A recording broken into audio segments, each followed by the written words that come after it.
A entrevista de hoje é sobre hepatites e para falar sobre o assunto, eu converso com o hepatologista Dr. Alex França. Seja bem-vindo ao Viva Mais. Para a gente começar, o que são hepatites? Na verdade, hepatites, de uma maneira genérica, significa inflamação no fígado. Mas o mais importante é sabermos a causa da hepatite, a causa, o que está levando a essa inflamação no fígado. E aí nós temos um leque muito grande de doenças que podem causar hepatite. E quais são os tipos mais comuns? Então, a população, quando pensa em hepatite, a gente está falando de hepatites virais. Existe a hepatite A, hepatite B, hepatite C, que são as mais comuns, mas existem outras causas de hepatite, como a hepatite alcoólica, hepatite por medicamentos, e hepatites que a gente considera que são causas mais raras, como a hepatite autoimune, que é uma doença inerente da pessoa. Eu gostaria que você falasse um pouco de cada tipo de hepatite. A hepatite A, aquela hepatite que a gente vê em crianças, a transmissão a gente chama que é uma transmissão oral-fecal, através das fezes. Então, crianças em creche, pessoas que têm contato com crianças que têm relação com as fezes dessas crianças contaminadas, podem desenvolver, podem adquirir o vírus da hepatite A, que é o mais comum que dá em criança. Existe o vírus da hepatite B e o vírus da hepatite C, essas que são mais graves, que podem se transformar em uma doença crônica no fígado, a transmissão é por via parenteral. O que é isso, via parenteral? Através do sangue. Então, pessoas de risco para ter esse tipo de hepatite, aquelas que receberam sangue antes de 1993, que foi a época em que foi instituído nos bancos de sangue a pesquisa do vírus da hepatite C, pessoas que têm tatuagem, pessoas usuárias de drogas, profissionais do sexo. Então, tudo isso tem relação com a transmissão da hepatite B e hepatite C. A hepatite B, ela pode também ser transmitida da mãe para o filho, na hora do parto. Isso, se uma família, se a mãe tem hepatite B, a gente precisa investigar todos os filhos.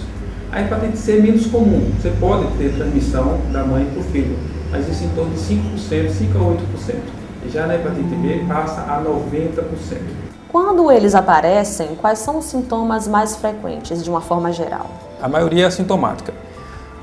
Os pacientes que têm hepatite aguda, normalmente aparecem com icterícia, com a urina escura, que é a colúria, e a hipocoria fecal. Parece com Coca-Cola. Com Coca-Cola, cor de Coca-Cola, exatamente. Então isso é um sintoma que leva ao médico a desconfiar que o paciente tem hepatite. Faz os exames de sangue, se detecta o tipo de hepatite, se trata especificamente. Agora, na hepatite crônica, no caso das hepatites B e C, às vezes o único sintoma que o indivíduo, que o paciente sente é uma fraqueza crônica, fazia exercício, agora eu não aguento mais porque fico fraco. Às vezes, só isso é o sintoma que aparece de uma hepatite crônica. Como é que é feito o diagnóstico preciso? Tem que ir no médico, solicitar os exames de sangue e o médico solicita especificamente qual é o exame. Agora, é importante saber se a pessoa está no grupo de risco para hepatite, aquilo que eu falei anteriormente. Usuário de drogas, transfusão, isso precisa ser conversado com o médico. E se o paciente se encaixa nesses grupos de risco, que procure um serviço de saúde para que se faça o exame. A hepatite tem cura, graças a Deus. Como é que é o tratamento? Você precisa fazer o diagnóstico precoce. Hoje, qualquer posto de saúde, qualquer médico, se você tem convênio, se é privado ou se é do serviço público, qualquer posto de saúde tem condição de solicitar o exame, o médico solicita o exame. Hoje nós temos um laboratório central, lá no LACEN, que é no Instituto Parreiras Hortas, lá se faz o exame gratuitamente, desde que seja pedido pelo médico. Então, nós não temos problema no estado de Sergipe de se fazer o diagnóstico. O problema é conseguir fazer com que os pacientes de risco procurem um médico para que eles façam essa solicitação. Então, mais uma vez, isso eu acho que é importante estar bem claro. O exame é gratuito. E outra coisa importante, nem todo paciente portador de hepatite precisa ser tratado. Então, a gente precisa avaliar caso a caso. Então, tem paciente que precisa ser tratado imediatamente. Tem paciente que não precisa ser tratado, só fazer o acompanhamento. Tem paciente que precisa ser submetido a uma biópsia de fígado. Tirar um pedacinho do fígado para examinar no microscópio para saber se precisa ou não tratar. E tudo isso nós temos condições de fazer no estado de Sergipe sem nenhum custo para o paciente. O que é que pode acontecer quando uma hepatite não é tratada e deveria ser? Bom, essa é uma pergunta de extrema importância, porque é como eu falei anteriormente, o paciente não sente nada, se for esperar sentir para tratar, ele já pode ter uma cirrose hepática. E cirrose hepática significa cicatriz no fígado. Tem gente que pensa assim, mas doutor, eu nunca bebi, como é que eu tenho cirrose? Hoje, no nosso serviço lá do Hospital Universitário, nós temos hoje cadastrado 4.500 pacientes com doenças do fígado. Desses pacientes, apenas 20 a 30% dos que têm cirrose é devido à bebida alcoólica. O restante é por hepatite B e hepatite C. Infelizmente, porque a gente poderia ter tratado antes. Tem gente que pensa, eu tenho hepatite, vou ter cirrose e vou ter câncer. Não, isso é uma minoria.